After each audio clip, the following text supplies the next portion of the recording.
فیصلے جنت کے فیصلے فرمائے گا اللہ کی طرف سے. اور ابھی حضرت بیان فرما رہے تھے کہ ان کے والدین کے سروں کے اوپر نور کا تاج ہوگا. نور کا تاج.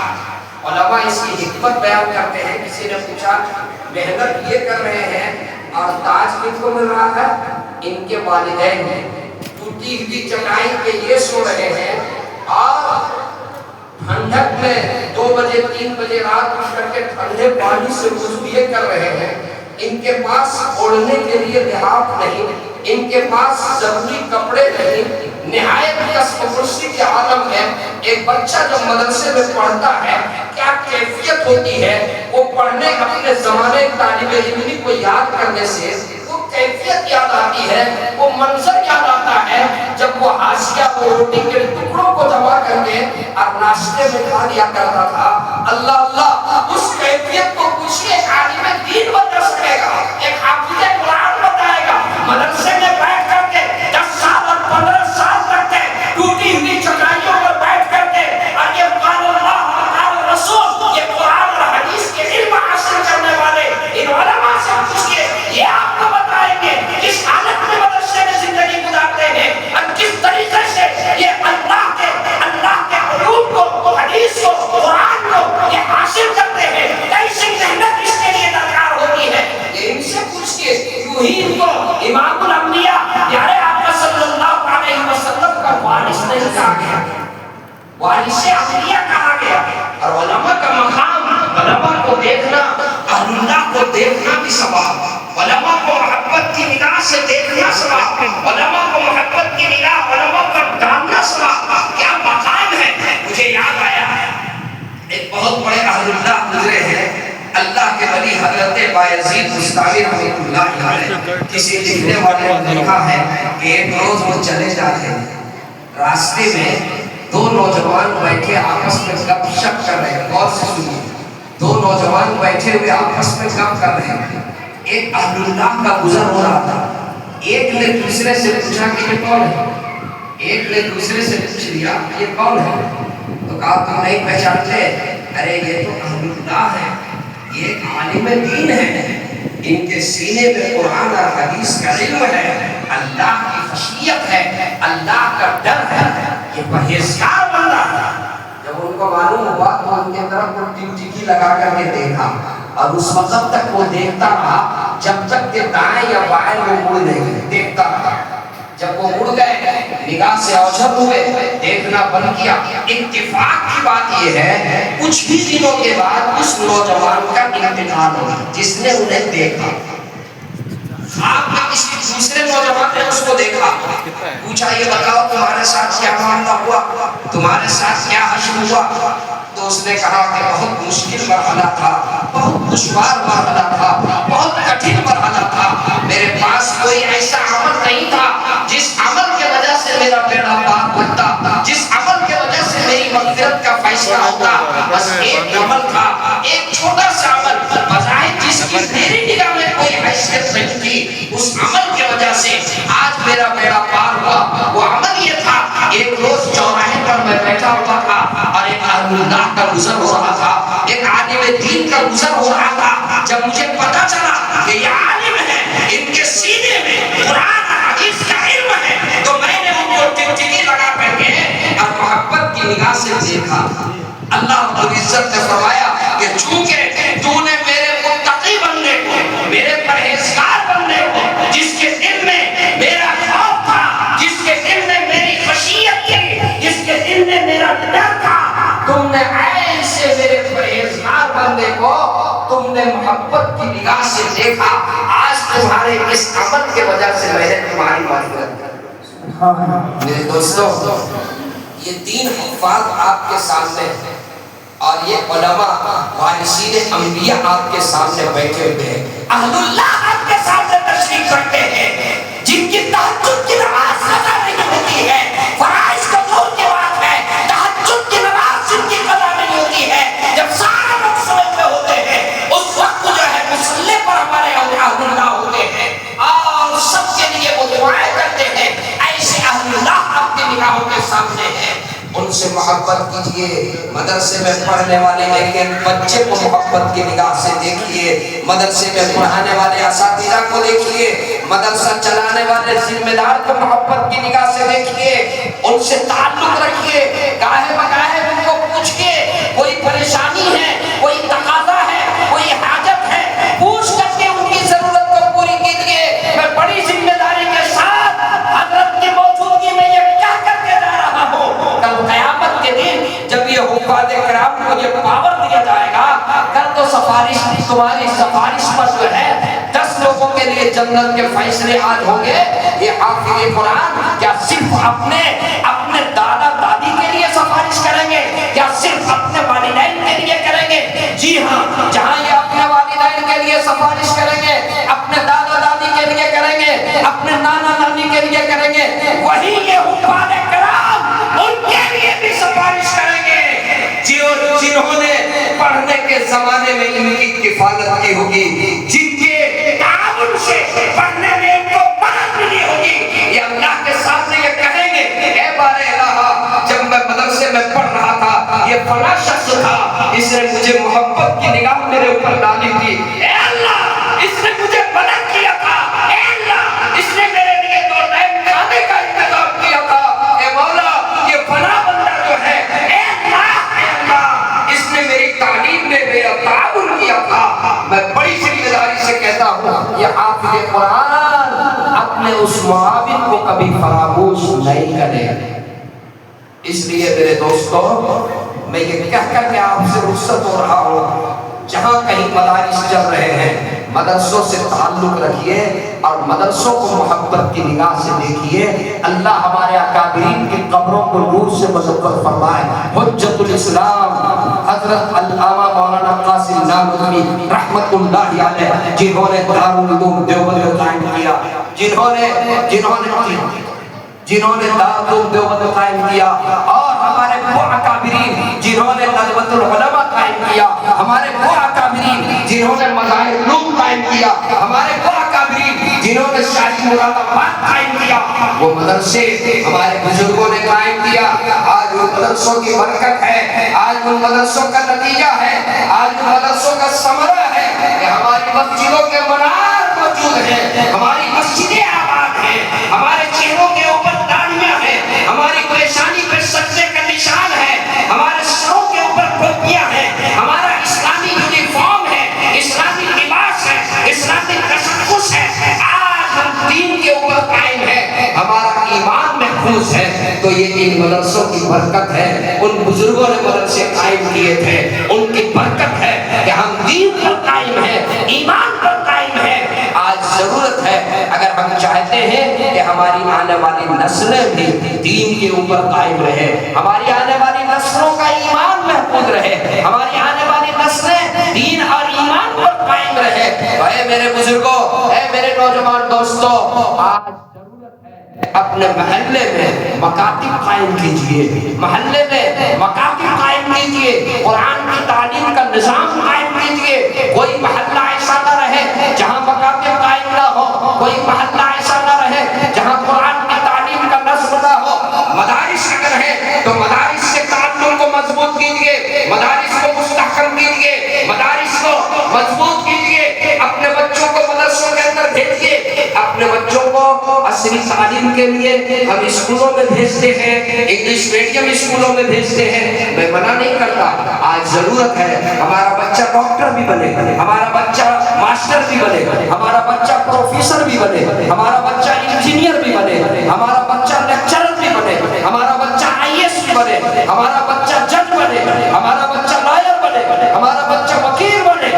آج ضرورت اس بات کی ہے، لیکن اے میرے مسلمان بھائیوں، اے میرے نوجوانوں، اے میرے دوستوں، سب سے پہلے اپنے بچوں کو مسلمان بنائیے، اپنے بچوں کو قرآن پڑھائیے، اپنے بچوں کے عقائد کو درست کیجیے، اپنے بچوں کو دینی تعلیم سے آراستہ کیجیے، تاکہ آپ کا بچہ ڈاکٹر بھی بنے، آپ کا بچہ انجینئر بھی بنے، آپ کا بچہ پروفیسر بھی بنے۔ تو پہلے آپ کا بچہ مسلمان رہے، آپ کے بچے کے دل میں اللہ کا خوف تعلیم رہے، آپ کے بچے کے دل میں اللہ کا ڈر تعلیم رہے، تاکہ وہ جس مسجد پر بیٹھے وہاں بیٹھنے کے بعد وہ لوگوں کے ساتھ بھلائی کرے، لوگوں کے ساتھ انصاف صاف کر سکیں، لوگوں کے ساتھ اچھا معاملہ کر سکیں۔ اس لیے میں یہ کہنا چاہتا ہوں، آپ اپنے اپنے محلے میں آپ قرآن کی تعلیم کا نظام آپ مستحکم کیجئے، قرآن کریم کا تعلیم کا آپ بہتر سے بہتر نظام قائم کیجئے۔ اور اگر مدرسے آپ کے محلے میں علاقے میں مدارس ہیں تو آپ مدارس سے اپنے تعلق کو مستحکم کیجئے۔ انشاءاللہ اگر آپ نے یہ کام کیا، اپنے بچوں کو اسکول جانے سے پہلے اپنے بچوں کے ہاتھ میں قرآن دیا، اپنے بچوں کو مکتب کے اندر بھیجا، اسکول جانے سے پہلے آپ کا بچہ قرآن پڑھے، اسکول سے آنے کے بعد پھر 1 گھنٹہ آپ کا بچہ قرآن پڑھے، وہ بچہ کبھی مرتد نہیں ہو سکتا، وہ بچہ کبھی ایمان کا سودا نہیں کر سکتا ہے۔ آج ہمارے بچے، آج ہماری نسلیں مرتد ہو رہی ہیں، آج ہماری بچیاں مرتد ہو رہی ہیں، آج ہماری بچیاں غیروں کے ہاتھ میں جا رہی ہیں، آج ہماری بچیاں ایمان کا سودا کر رہی ہیں، آج ہمارے بچے جو ہیں وہ ایمان سے پھر رہے ہیں۔ ہمارے بچے ظاہر کے اعتبار سے ہمارا بچہ نام عبدالسلام، نام عبدالرحمن، نام عبدالرحیم، ظاہر میں مسلمان ہے، لیکن فطری اعتبار سے، اندر سے، عقائد کے اعتبار سے وہ مسلمان نہیں ہے۔ ہم اس کی فکر اگر نہیں کریں، اپنی آنے والی نسلوں کی اگر ہم فکر نہیں کریں تو کہیں ایسا نہ ہو کہ ہماری آنے والی نسلیں دین پر قائم نہ رہ سکیں، ہماری آنے والی نسلیں ایمان کے اوپر قائم نہ رہ سکیں۔ اس لیے ہمیں اپنے بچوں کی فکر کرنی ہے۔ ہمارا بچہ کانوینٹ اسکولوں کے اندر پڑھ رہا ہے، ہم مطمئن ہیں، آپ غور کریں جس اسکول میں آپ کا بچہ پڑھ رہا ہے کہیں وہاں مشرکانہ تہذیب و تمدن تو نہیں سکھلایا جا رہا ہے، کہیں وہاں غلط کلچر تو نہیں سکھلایا جا رہا ہے، کہیں وہاں غلط عقائد کا تعلیم تو نہیں دیا جا رہا ہے، کہیں وہاں پر ہندوانہ تہذیب تو نہیں سکھلائی جا رہی ہے، کہیں مشرکانہ عمل تو نہیں کروایا جا رہا ہے۔ ہم اپنے بچے کو گھر سے رخصت کرتے ہیں اور مطمئن ہو جاتے ہیں۔ ایک 8-9 سال کا بچہ، دیکھیے بچے جو ہیں وہ کورے کاغذ کی طرح ہے، جو بچوں کو سکھلایا جاتا ہے وہی بچہ ہو جاتا ہے۔ کانوینٹ اسکول میں بچہ پڑھ رہا ہے، روڈ پہ کھڑا ہے، سڑک پہ ایک نابینا سڑک کراس کرنا چاہتا ہے، اچانک بچے کی نگاہ پڑتی ہے، یہ نابینا ہے، دونوں آنکھوں کی بینائی نہیں ہے اور سامنے سے گاڑی آ رہی ہے، اگر یہ سڑک کراس کرے گا تو ایکسیڈنٹ ہو سکتا ہے۔ وہ بچہ اس کا ہاتھ پکڑ کر کہتا ہے، تو جائیے چچا گاڑی گزر جانے دیجئے، اس کے بعد میں آپ کو پار لگا دوں گا۔ گاڑی گزر جاتی ہے، اس کے بعد وہ بچہ اس کا ہاتھ پکڑ کر کے روڈ اسے کراس کراتا ہے، روڈ پار کراتا ہے۔ وہ نابینا اس بچے کے اس عمل کو دیکھ کر کے اس کا نام پوچھتا ہے اور یہ پوچھتا ہے کہ بیٹا تمہارا نام کیا ہے؟ اور سے سنیے، بچہ کہتا ہے کہ میرا نام عبدالرحمن ہے، میرا نام عبدالرحمن ہے۔ وہ نابینا کہتا ہے بچہ یہ عبدالرحمن یہ تعلیم محمد صلی اللہ علیہ وسلم کے، یہ تعلیم محمد صلی اللہ علیہ وسلم تیرے پیغمبر تیرے نبی کی یہ تعلیم ہے۔ تم نے مجھے راستہ جو ہے ہاتھ پکڑ کر کے تم نے مجھے روڈ پار کراس کرایا، تم نے مجھے ایکسیڈنٹ ہونے سے بچایا، یہ تمہارے نبی کی تعلیم ہے۔ وہ 8 سال کا بچہ جواب میں کیا کہتا ہے؟ اے میرے مسلمان بھائی سنو اور اپنے بچوں پر نگاہ رکھو۔ وہ 8 سال کا بچہ کہتا ہے کہ نہیں یہ محمد کی تعلیم نہیں، یہ عیسیٰ مسیح کی، عیسیٰ مسیح کی۔ اسکولوں کے اندر کیا تربیت دی جا رہی ہے، کیا سکھلایا جا رہا ہے؟ نام عبدالرحمن ہے، یہ ایک پلاننگ ہے، یہ ایک اسکیم ہے، یہ ایک سازش ہے کہ نام مسلمان کا رہے لیکن اندر سے اس کو مسلمان رہنے نہ دیا، اندر سے اس کو جو ہے نہیں رہنے دیا۔ یہ ایک سازش ہے، یہ اسکیم ہے، یہ تیاری ہے۔ آج مثال تبدیل کیا جا رہا ہے، نئی تعلیمی پالیسی داخل کی جا رہی ہے، کیوں؟ یہی سب ہے۔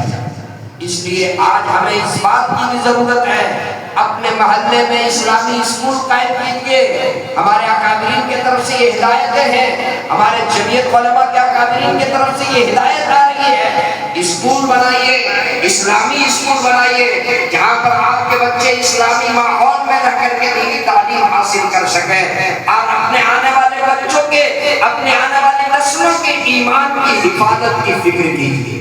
کریں گے انشاءاللہ. ہاتھ اٹھا کر آئیے انشاءاللہ. یہ ایک گفتگو تو ہماری قرآن کریم کے تعلیم کے تعلق سے اور مدرسے کی افادیت اور ضرورت کے تعلق سے. میں نے آپ کے سامنے خطبے میں پیارے آقا صلی اللہ علیہ وسلم کا ایک فرمان، اگر آپ کی اجازت ہے تو میں اس کی تشریح کروں اور اس کی روشنی میں تھوڑی دیر اور گفتگو کروں.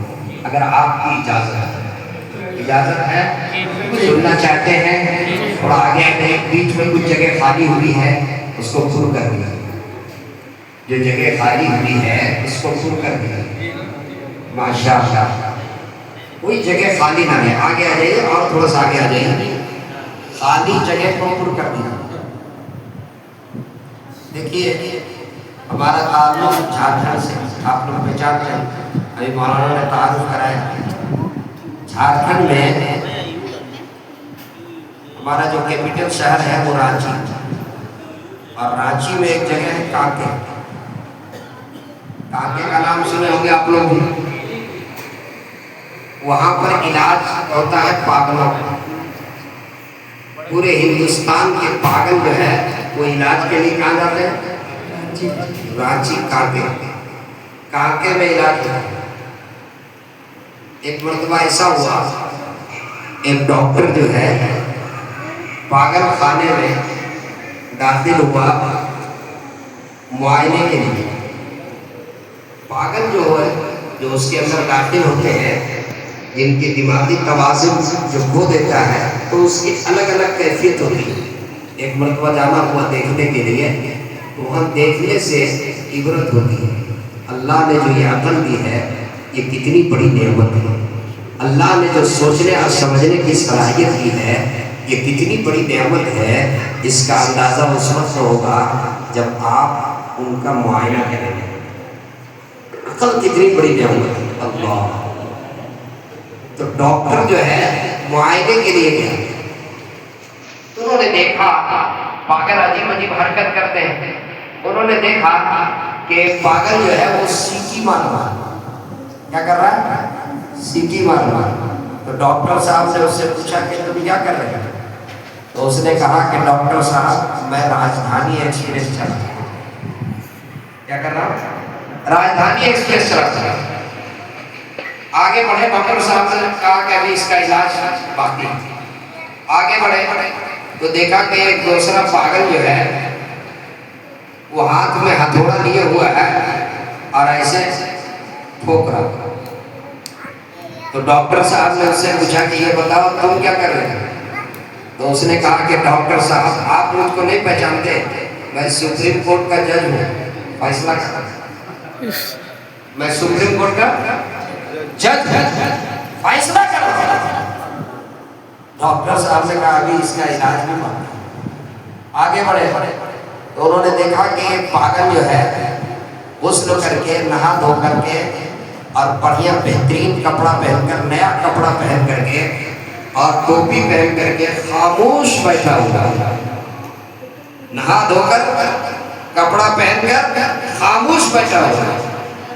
تو ڈاکٹر صاحب نے اس سے پوچھا کہ تمہارا کیا حال ہے، کیا ارادہ ہے، کیا کر رہے ہو؟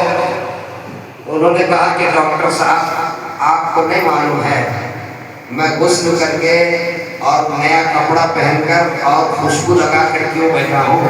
آج میرا نکاح ہونے والا ہے، میری شادی ہونے والی ہے، بس میں تیاری میں بیٹھا ہوں. قاضی صاحب آئیں گے اور نکاح پڑھائیں گے. ڈاکٹر صاحب نے کہا بھی اس کا بھی علاج. آگے بڑھے دیکھا کہ ایک پاگل ہے اور وہ سوراخ میں کچھ دیکھ رہا ہے. سوراخ میں کچھ دیکھ رہا ہے. تو ڈاکٹر صاحب نے اس سے کچھ نہیں پوچھا، سوچا کہ کچھ دیکھ رہا ہوگا. ڈاکٹر صاحب نکل گئے. کچھ دیر کے بعد پھر کسی کام سے ڈاکٹر صاحب اندر داخل ہوئے تو انہوں نے دیکھا کہ وہ ابھی تک دیکھ ہی رہا. سوراخ میں وہ پاگل جو ہے ابھی تک دیکھ ہی رہا. تو ڈاکٹر صاحب کو بڑی حیرت ہوئی اب ڈاکٹر کو بھی یہ جستجو پیدا ہوا کہ ذرا میں بھی دیکھوں یہ کیا دیکھا، ڈاکٹر کو بھی جستجو پیدا ہوا کہ ذرا میں بھی دیکھوں کہ یہ کیا دیکھ رہا ہے، تو اس کو پاگل کو ہٹایا اور ڈاکٹر صاحب خود دیکھنے لگے۔ ابھی 2-4-5 سیکنڈ گزرے تھے کہ ڈاکٹر صاحب نے دیکھا کچھ نظر نہیں آ رہا، تو ڈاکٹر صاحب کھڑے ہو گئے اور جھلا کر کے اور ڈانٹ کر کے اس پاگل سے کہا، بے وقوف کہیں کہ کیا دیکھ رہے ہو، کچھ تو نظر نہیں آ رہا ہے، کیا دیکھ رہے ہو اتنی دیر سے، کچھ تو نظر نہیں آ رہا ہے۔ تو پاگل نے بردستہ کہا کہ ڈاکٹر صاحب 4 گھنٹہ سے دیکھ رہے ہیں، 4 گھنٹے میں کچھ نظر نہیں آیا تو آپ کو 4 سیکنڈ میں نظر آ جائے گا، 4 گھنٹے میں نظر نہیں آیا تو آپ کو 4 گھنٹے میں نظر آئے گا، 4 سیکنڈ میں نظر آئے گا۔ آج سارے لوگ پریشان ہیں کہ مدرسہ کیسے چلے گا، سارے دشمن پریشان، اعدائے اسلام پریشان، مدرسوں کے دشمن پریشان، سارے لوگ پریشان ہیں ملک میں، یہ مدرسے کیسے چل رہے ہیں، کبھی یہ جانچ کبھی وہ جانچ، کبھی یہ رپورٹ کبھی وہ رپورٹ، کبھی یہ پابندی کبھی وہ پابندی، مدرسے چل کیسے رہے، کہاں سے آتا ہے، سارے لوگ پریشان ہیں۔ مدرسہ اگر محتمیم صاحب چلاتے، مدرسہ اگر عالم صاحب چلاتے تو ان کو معلوم ہو جاتا۔ میں تو بڑی ذمہ داری سے کہتا ہوں، اس کی نسبت صدفے سے ہے، مدرسہ کوئی محتمیم نہیں چلاتا، مدرسہ کوئی ناظم نہیں چلاتا، ارے مدرسہ چلانے والی ذات اللہ کی ہے، مدرسہ اللہ چلاتا ہے، اور انشاءاللہ قیامت کے صبح تک مدرسے ایسے ہی چلتے رہیں گے، تو پتہ لگاتے رہو کہ وہ کبھی یہ تو قوم کے پیسے سے چلتے ہیں جی، اس میں کوئی سرکاری امداد نہیں ہے، کوئی باہر کا کوئی فنڈ نہیں ہے، ارے ہمارے غریب مسلمان رکشہ چلانے والے، گاڑی چلانے والے، مزدوری کرنے والے، ہل چلانے والے، کھیت میں کام کرنے والے، روپے 2 روپے 100 روپے 50 روپے گاڑی کمائیں گے، پیسے دیتے ہیں، یہ غریب یہ یتیم یہ بچے ہمارے پاس جو آتے ہیں، یہ بچے ان سے ان کے تعاون سے یہ بچے پڑھ رہے ہیں، اور مدرسہ ایسے چل رہا ہے انشاءاللہ صبح قیامت تک اسی طرح کے مدرسے چلتے رہیں گے، مدرسہ چلانے والی ذات اللہ۔ میرے دوستو، میں نے آپ لوگوں سے ایک اجازت مانگی، اگر آپ اجازت دیں تو میں نے خطبے میں ایک حدیث پڑھی ہے، میں اس میں تھوڑی سی وضاحت کروں، اجازت ہے؟ حضرت نے مجھے کہا ہے کہ 9 بجے تک گفتگو کرنی ہے، انشاءاللہ میں 9 بجے تک ہی اپنی بات مکمل کروں گا۔ ہم سب کے آقا دو جہاں کے سردار جناب محمد رسول اللہ صلی اللہ علیہ وسلم، اور جب ہجرت فرما کر مکہ مکرمہ سے مدینہ منورہ تشریف لائے، ہجرت فرما مکہ سے مدینے میں پہلے سے 2 قبیلے آباد تھے، ایک یہود اور دوسرے نصارہ۔ یہودیوں کے بہت بڑے عالم تھے، ان کا نام تھا عبداللہ بن سلام،